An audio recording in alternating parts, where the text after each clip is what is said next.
Thanks. So I'm going to talk to you a little bit about my experiences as an entrepreneur. I've been doing entrepreneurial things since I was a little kid, and I don't know if I could live any other way.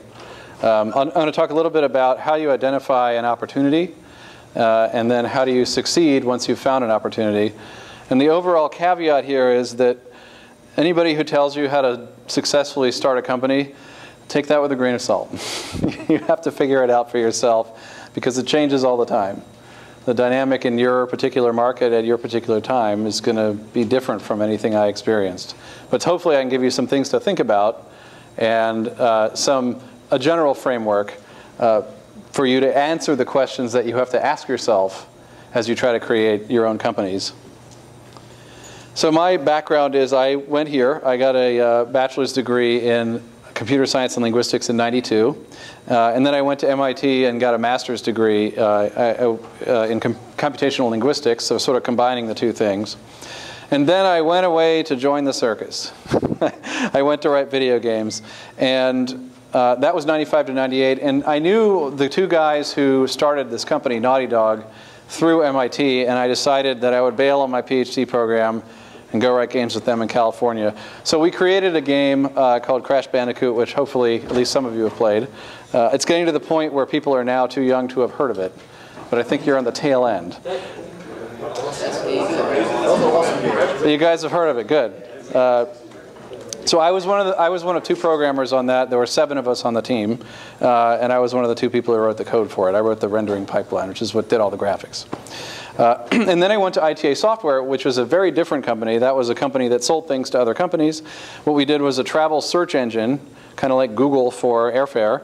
And sure enough, Google actually wanted it to be their Google of airfare, and they bought it last year for $700 million, not all of which I got personally, in case you're wondering.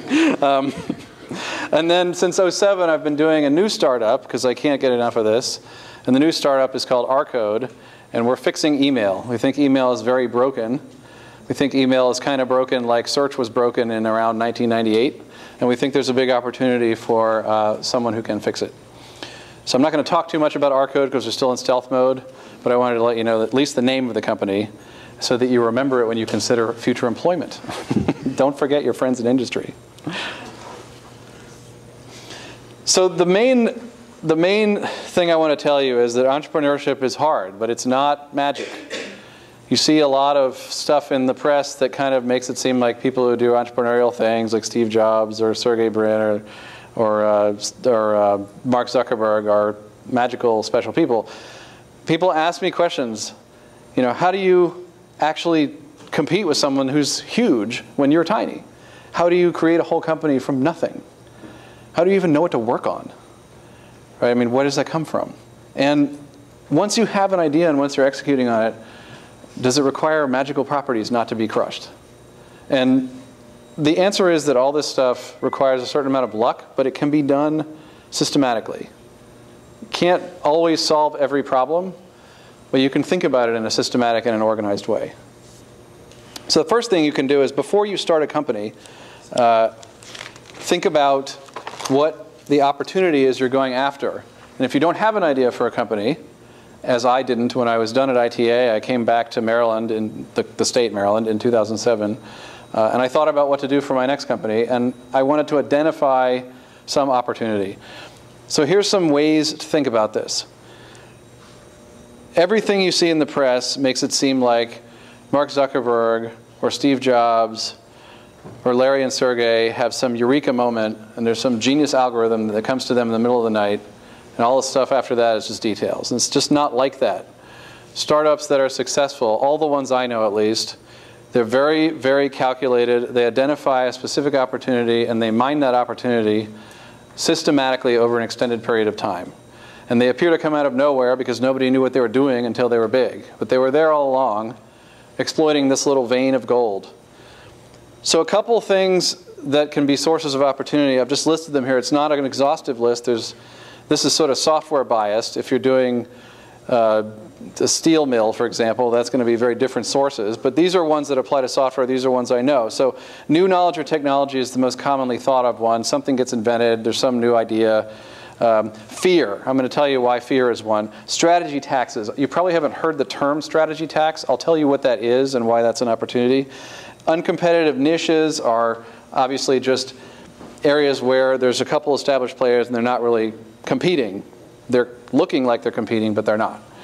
And then there's this concept of the unfairly undervalued, something that people neglect, but it's unfairly neglected.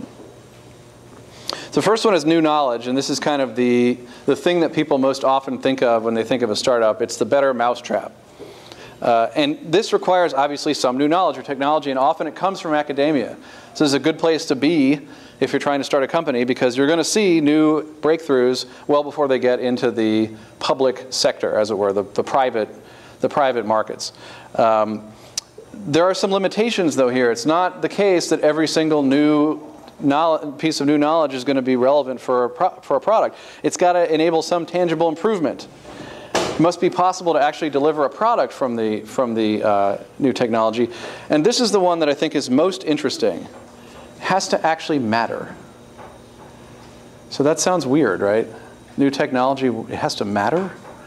I'll give you an example. So at ITA, we did this beautiful web-based console for reservation agents to use.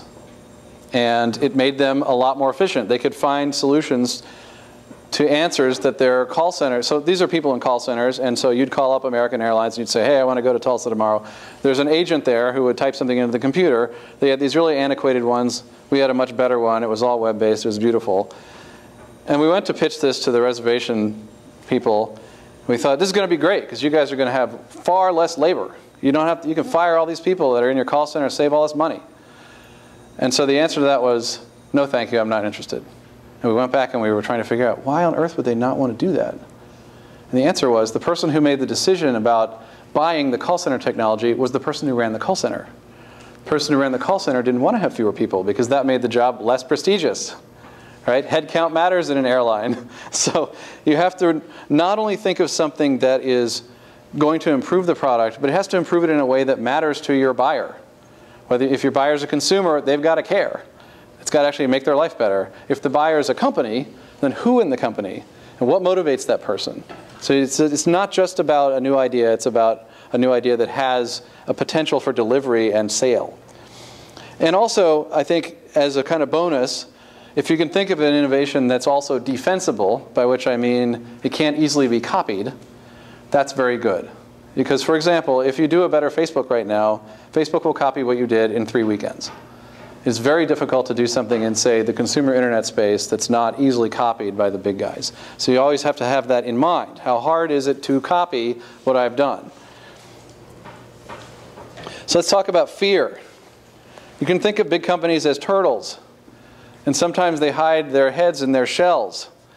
And they do this because if you're going to be a successful big company executive, probably the most important skill you have to develop is risk aversion.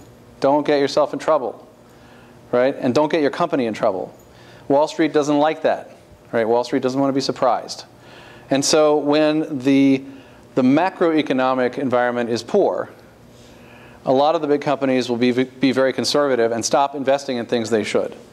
And so you can think about, okay, CFO of a big company in my space, probably if he or she is asked to sign off on a $100 million investment in a new product line, that's a really great, innovative product line, he or she is going to say, come back next year. Because I don't want to have an earnings shortfall that's even worse than the one I'm already going to have, because the stock's going to get hammered, so come back next year. And that creates opportunity for you as a startup. If you can identify where things are going, and you can see that the big players need to do innovative things that they're not doing, and the macro environment is poor, that's a great time to invest. Now, strategy taxes, this is kind of an obscure term. I didn't actually know that this is what it was called myself until pretty recently. But what a strategy tax is where a company, like let's say a Microsoft, who has a large established market share, where they will not do things that benefit them because they're afraid that those things will also harm their existing market share.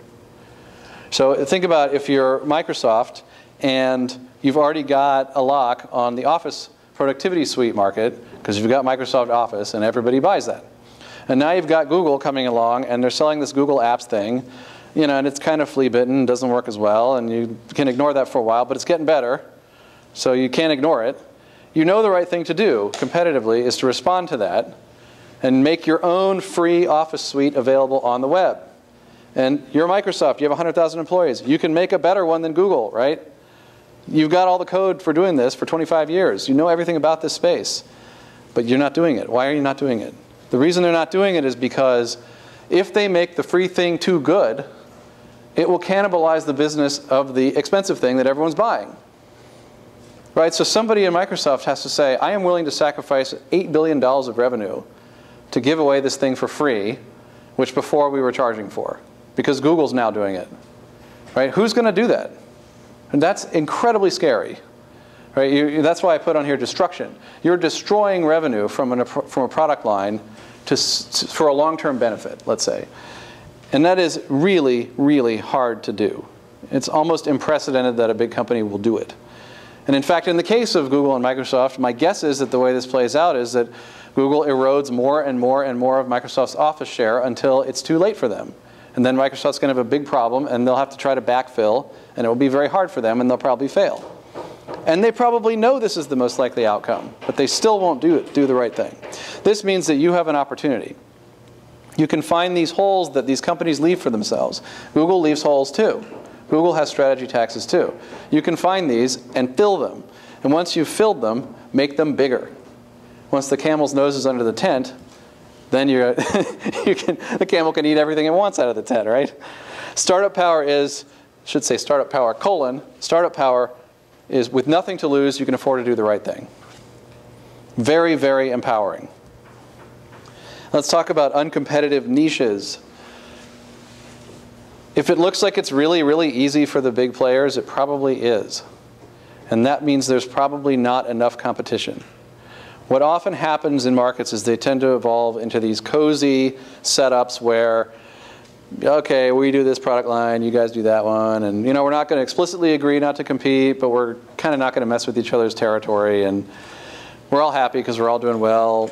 Wall Street's happy with us. Everything's good, right? Think of it like the map of the world. Countries in this period expanded, and then they kind of bumped into each other. They established borders and fought over them. Once the borders are set, you kind of defend the borders. You're not really trying to take new territory so much. And that's the way markets tend to evolve. And when this happens, you see high margins. You see really consistent pricing and pricing models. Gee, that's weird that everyone charges by the transaction. How come nobody charges like a flat rate? Huh. This is a sign that it's actually an uncompetitive market. And these are probably some of the best opportunities for startups, but only if you can survive the blowback from trying to compete with the cartel. Because these guys will recognize pretty early on that you're going after their juicy margins, and they will do all kinds of nasty things to thwart you. So a classic example is of this kind of anti-competitive thing is bundling, where they'll say, okay, well, there's a new startup that has a better product, let's say a better spreadsheet. And we're Microsoft, and we don't want anyone selling spreadsheets but us. So what we're going to do is we're going to say, spreadsheets are now free. As long as you buy the rest of Office, spreadsheets free. So what does that do? That means that the company that has the spreadsheet product just has no revenue now because they can't sell it. Right, so this is the kind of tactic that the cartels, the oligopolies will use against you. If you are prepared for that and you can survive long enough, you can make a tremendous amount of hay out of this kind of opportunity. This is what ITA Software did. We came into a relatively uncompetitive market and we disrupted it, and we survived long enough so that we actually started getting market share. Classic example in the history of business is Japanese came in the 70s and they noticed that, hey, Xerox is making a ton of money on these copiers. Copiers are like 100 grand. And so the Japanese came in and said, we're going to sell you a copier for 10 grand. Actually, we have a copier for 2 grand. And for a while, Xerox could ignore that because the copiers weren't as good. But eventually, they got to be good enough that they broke this monopoly that Xerox had on the copier market. And it completely destroyed Xerox as a result. So let's talk about unfairly undervalued things. This is the category that a famous VC that I know is most enamored with, because this is where you get Google. This is a business line where, for whatever reason, because it's perceived as declining in value, or because it's perceived as boring, or quote unquote done, people stop paying attention to it. The big players take their eye off the ball, and they stop investing in it. And I think the most interesting example of this is Google versus Alta Vista and Yahoo. I mean, think about Google right now, right? They're not only one of the biggest software companies, they're one of the biggest companies. They're one of the most well-known brands, and they only started in 1998. I know that because they started the same year as ITA. They exploited Alta Vista not doing a great job with search. They kind of took it for granted that they were the search company. And they exploited Yahoo, looking at search and saying, well, that's kind of this ancillary thing. It's really about getting everybody on your portal. And these guys, search is kind of like sends everybody everywhere else, right? Those companies didn't appreciate the potential value in search. And the reason is you had to think of search in a new way. It wasn't like you could just make search work better. You had to monetize it differently, right? You actually had to think about setting up an auction system for keywords. This is the thing that enabled Google to make a vast amount of money. So this thing that was viewed as done actually wasn't done. But it took Google to make people realize that. And Google, of course, were good enough at executing that they managed to capture the vast majority of the value generated by that observation. Of course, this isn't always the case. Sometimes things are fairly undervalued, like buggy whips circa 1900. Right? Sometimes it's just the thing's dead. The world has moved on. So you have to be careful that you don't overvalue something which should be undervalued.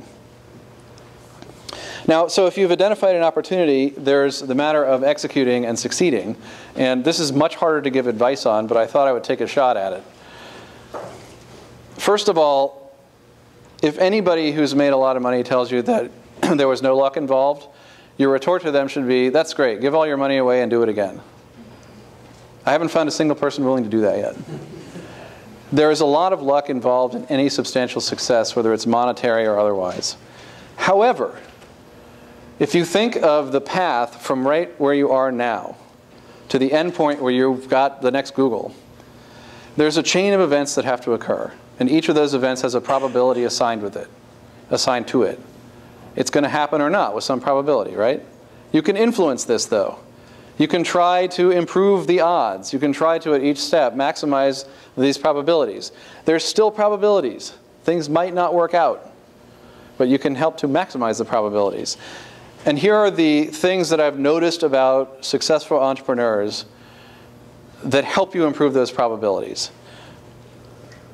First one is having broad skills. You pretty much have to be a domain expert to do a startup because your startup's going to be about something, right? It's going to be like a new way to make steel, or it's going to be a new website, or it's going to be some new app, or it's going to be, something in biotech, right? It's going to be a new something. You've got to have to be a domain expert in that area. But that's not enough. You've also got to be good at a whole bunch of other things. And let me tell you, if you're not good at these things when you start, you will be by the time you're done. Because you have to learn all this stuff to do even a small company. There's things like, okay, just being able to set up an organization and lead. Create an agenda for people to follow and then encourage them to follow it. Admin skills. Okay, you got to be able to do the basic stuff of setting up an office.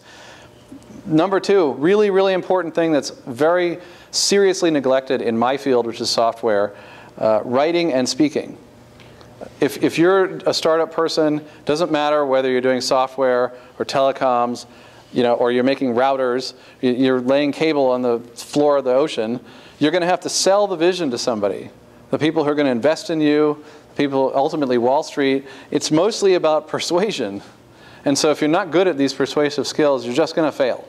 So it's very important that you practice a lot, being able to write down things and being able to present things and being able to persuade people.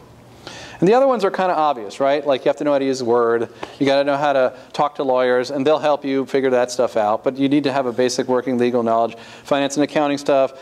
Operational risk aversion and management, that sounds kind of obscure, but what I mean there is, don't be the startup guy who doesn't do backups, and then loses all the software because you didn't do backups. Think about risk. You got to think about managing risk. What are the risks that can take out your whole company? You got to be thinking about those all the time. That's what I mean by that. And then empathy is something people don't talk about, but I think is very important. When I was trying to sell software to airline people, the only way I could do that is to go in and think like an airline person. And by the way, their assumption was I would come in and be incredibly obnoxious and arrogant and tell them how to run their business. So the first thing I had to do is diffuse that assumption. Hey, I don't actually know how to price airline tickets. That's your job. So you have to tell me how I can make the software do that. But I can tell you, our software does a really good job, no matter how you want to do that. It's very configurable. But I had to model the minds and the thought process of the people at the airline that I was trying to sell to. And at the end of the day, you better be ready for this. There is no job beneath a startup founder. Get the mop out and clean the floor. You're going to do everything. People talk a lot about vision, and I think vision is a key to success, but I like to qualify that with the word pragmatic. Because the startup people I know, the entrepreneurs I know who are successful are very, very pragmatic. And what that means is you need to have a vision of the future and know how to get there. And where you're getting has to be possible to get to pretty soon, but not too soon. Right? It has to be hard enough to get there that it's not going to be just cloned immediately, but it has to be not so hard to get there that you're going to fail. And this is sort of the hardest thing. You've got to think about something that has value to people that's achievable that other people aren't going to achieve before you. So for example, if you create a Facebook clone, that's useless, right? I mean, that's not far enough ahead. You've got to think farther ahead. Like, okay, what's Facebook going to look like, or its equivalent going to look like in 10 years? 5 or 10 years. Let's think about what could it be like. Is it going to be exactly like it is now? Maybe, but probably not. So if it's not, then what's it going to look like? Okay, but then you've identified some point in the future that you think, hey, this is where social networking is going. Okay, can I actually do that? Can I get there? You know, that's another question. You've got to be pragmatic about it. Sweet spot is the point you can get to with difficulty. So it's not easy. If it's easy, it's too easy, and you're going to get cloned. You're going to have value for 10 minutes, right? And the VCs are going to ask you, hey, what's your Facebook strategy? You know, if you're doing a Facebook social networking thing, they're going to ask you. If you don't have an answer, you're not going to get funded, right? So you're not even going to have 10 minutes of value. If it's too hard, you'll fail, right? So, and this is partly iterative. You have to sort of get practice doing this. But I think this is probably the key element that I've seen, the key common thread among successful entrepreneurs I know. And so from my own history, with Crash, you know, we didn't invent a new category. We took an existing category, which was called the character-based action game. Like Mario was one of those, and Sonic was one of those. And we said, hey, we want to do different kind of graphics. We want to make it outdoors and more polygons and lush, and we want to make it more beautiful. And we knew, because I had been experimenting with some algorithms over the summer before we started working on this, that there were some ways that we could do this. So we could actually kind of do some stuff to allow us to draw more and more outdoor environments, sort of more polygons and less architectural. And so we knew, okay, we've got this vision, we've got this enabling technology so they can combine, but that's only relevant because the category we were working on was a category that produced big sellers historically. Right? So that's the vision was to do this beautiful outdoor environment game. The pragmatism was, yeah, but let's make it kind of like Mario. Right? Because we know that sort of game does well with gamers. Let's not invent a new category. At ITA, what we did was we really upgraded an industry. And there, it was absolutely well understood everything we were doing. Right? There were plenty of people at Google, people at eBay, people at Yahoo, who knew everything about what we were doing from a technical standpoint. We didn't really invent new technology. We did some algorithm stuff that was interesting, but for the most part, the idea of running computations on huge numbers of small, cheap machines, commoditized hardware, was already being done by big internet companies. But nobody in the travel space was doing it yet, so we came in and we upgraded that industry to that kind of architecture. So it was essentially a very pragmatic approach. We said, we have this vision, we're going to move everything over to this commodity hardware, it's going to scale better, we're going to do more aggressive things with the computation, but it's for this existing problem that people already pay for. So the next two slides, I don't want to be too much of a downer, but these are things you have to think about very carefully before you go and start a company. One of the properties you need is confidence. a hell of a lot of confidence. Like if you're not totally sure of yourself, you better get sure of yourself, because most people will not get your vision. Sometimes they'll be polite and just sort of nod politely and yeah, okay. And sometimes they'll say, that sounds like the stupidest thing I've ever heard. I mean, I've actually gotten everything in the whole spectrum. And surprisingly few people root for the underdog. You kind of think, especially in America, this is what we're all about. We're rooting for the underdog. It's not true. People basically really emotionally identify with large brands, and they want to support those brands, whether by dollars or by kind of just psychologically. And if you're going to compete with Apple, you better get ready. Same with Coke or Nike. Because until you've beaten them, until you've absolutely won and it doesn't matter to you anymore, you're going to get derision from some people. They're just not going to like you. And I think if you say in your mind this sentence and you're okay with it, you're probably okay with doing a startup. Who do you think you are trying to compete with them? You must be incredibly arrogant, completely crazy, or pitifully naive. And them could be Google, or them could be Microsoft, or them could be US Steel. This is what people will think, right? And sometimes you will think this yourself. And you have to be confident. It's going to get hard. When it gets hard, you have to be confident. The final thing on this slide, I think that's really important. I never hear anybody talk about this, but to me it's the most important aspect of startups. This is the thing that differentiates startups from big established companies. Startups are time bombs. The fuse is measured by how many dollars are in the bank. If you don't understand that when you start a company, you're going to be very, very sad when the fuse is short. Right, so the game is, don't ever let that fuse get short. Get the company to revenue sustainability so you get rid of the fuse. Before you get to the revenue sustainability point, because that can take some years, when you go to raise money from venture capital or whoever, make sure you're raising enough so you got a long enough fuse. You don't want to blow up. That's the usual path of startups that have raised money. They blow up because they misestimated how much money they needed. Patience. You need a lot of patience. Kind of going along with not raising enough money on the previous slide, take your best guess, your honest best guess, how much money and time you think it's going to take to deliver your product or service, or get your company to whatever point you want.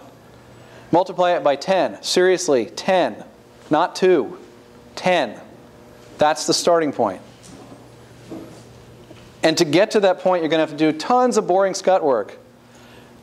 Get used to that. You're going to face personal challenges with partners, and I don't just mean like business partners, but like spouses, girlfriends, boyfriends, you know. Investors are going to be mad sometimes. Employees are going to be really unhappy sometimes. Customers are going to be yelling at you. You're going to let people down, right? Part of it is having a thick skin, but part of it is going into it knowing this is going to happen. It's all okay, but you have to be okay with it. And the thing that's very frustrating, I think, especially to technical people, is sometimes there isn't actually a good answer.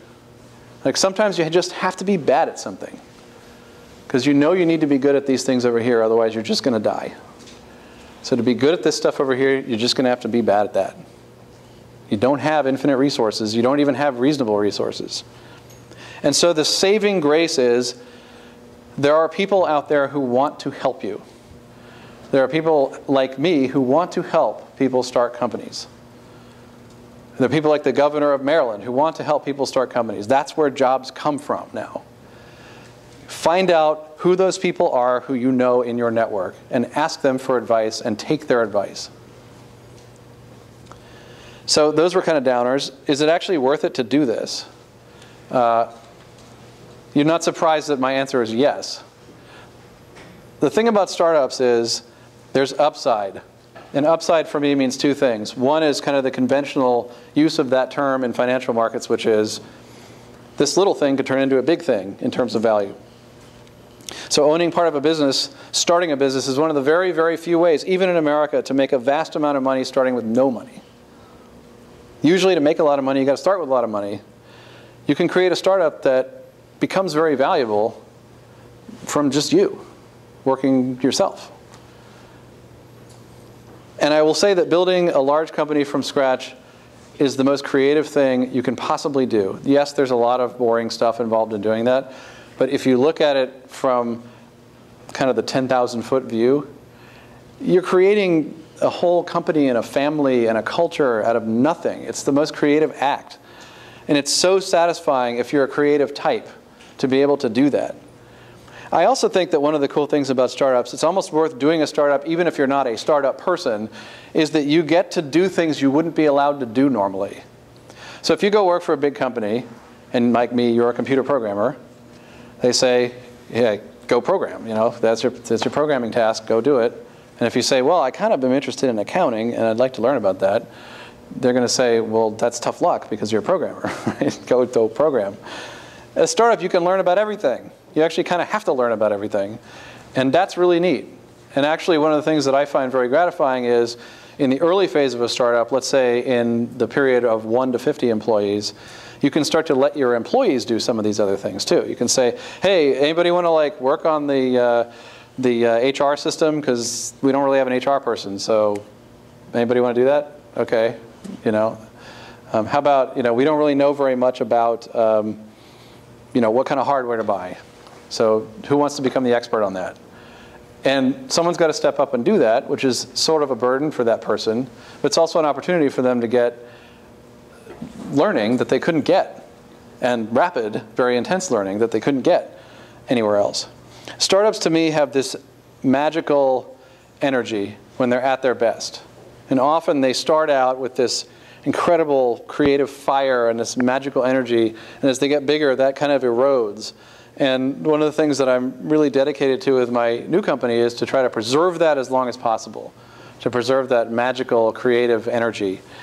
There's nothing like that outside of startups. And finally, if you're lucky enough to launch something that's used by millions of people, it is unbelievably gratifying. In my case, I've done a few things that were like that, and it's especially gratifying to have millions of kids enjoy something that you did.